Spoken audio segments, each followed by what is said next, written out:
അങ്ങനെ എൻഗേജ്മെൻ്റൊക്കെ സന്തോഷമായിട്ട് കൂടി ഇന്നലെ രാവിലെ ഞങ്ങൾ തിരിച്ച് ഇങ്ങോട്ട് വണ്ടി കയറി കേട്ടോ. ഞങ്ങൾ കസിൻസ് എല്ലാവരും ഒരുമിച്ചാണ് പോകുന്നത്. ബാംഗ്ലൂർ വഴിക്കാണ് കേട്ടോ ഞങ്ങൾ വന്നത്. അപ്പോൾ രാവിലെ 6:30 ഇരിട്ടി ടൗണിൽ ബസ് കയറാൻ നിൽക്കുന്ന ഒരു രംഗമാണ് കേട്ടോ ഇത്. ബസ് വന്നത് പക്ഷേ 7 മണിക്കാണ്. അരമണിക്കൂർ ഞങ്ങളെ അങ്ങനെ അവിടെ വെയിറ്റ് ചെയ്യിപ്പിച്ചു.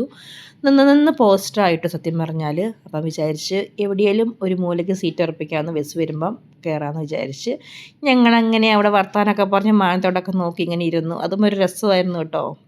എന്ത് ജനമെന്നറിയാമോ, ഒരു നേരം വരെ വെളുക്കുന്നേ ഉള്ളൂ, എന്നാലും ഇരിട്ടി ടൗൺ നിറച്ചും ആൾക്കാരാണ് കേട്ടോ. അങ്ങനെ ഇരുന്നൊരു 5 മിനിറ്റ് കഴിഞ്ഞപ്പോഴത്തേക്കും ബസ്സെത്തി. ബസ്സിലോട്ട് കയറാൻ അതിലും ആൾക്കാർ. സത്യം പറഞ്ഞ് എല്ലാവരും അന്നുള്ള അന്നത്തിന് വേണ്ടിയുള്ള ഓട്ടമാണ് കേട്ടോ. ഞങ്ങൾക്കാണേലും ജോലിക്ക് കയറണം. എൻഗേജ്മെൻറ്റ് കഴിഞ്ഞ പാടെ ഞങ്ങൾ വേഗം തിരിച്ചു പോന്നു കേട്ടോ. മാറി മാറി കയറിയാണ് വന്നത്. ഇരിട്ടിയിൽ നിന്ന് വിരാജ്പേട്ടയ്ക്ക്, വിരാജ്പേട്ടയിൽ നിന്ന് പിന്നെ മൈസൂർക്ക്, മൈസൂരിൽ നിന്ന് ബാംഗ്ലൂർക്ക്, അങ്ങനെ മാറി മാറി ബസ് കയറിയാണ് വന്നത്. അതുകൊണ്ട് തന്നെ വേഗം 2 മണിയായപ്പോഴത്തേക്കും ബാംഗ്ലൂർ എത്തി കേട്ടോ.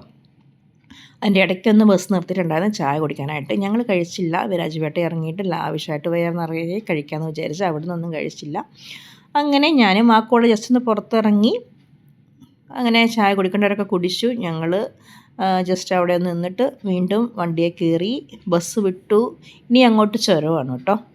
ഇത്രേ ഉള്ളൂ ഇന്നത്തെ വീഡിയോ. എല്ലാവരും കാണുക. പുതുതായിട്ട് കാണുന്നവരൊക്കെ സപ്പോർട്ട് ചെയ്യുക. നാട്ടിൽ പോയ വിശേഷങ്ങളും കാര്യങ്ങളൊക്കെ ഉൾക്കൊള്ളിച്ചുള്ള പുതിയ പുതിയ വീഡിയോസ് അപ്ലോഡ് ചെയ്യുന്നുണ്ട്. അപ്പം അത്രയേ ഉള്ളൂ. അടുത്ത വീഡിയോ കാണാം. ബൈ.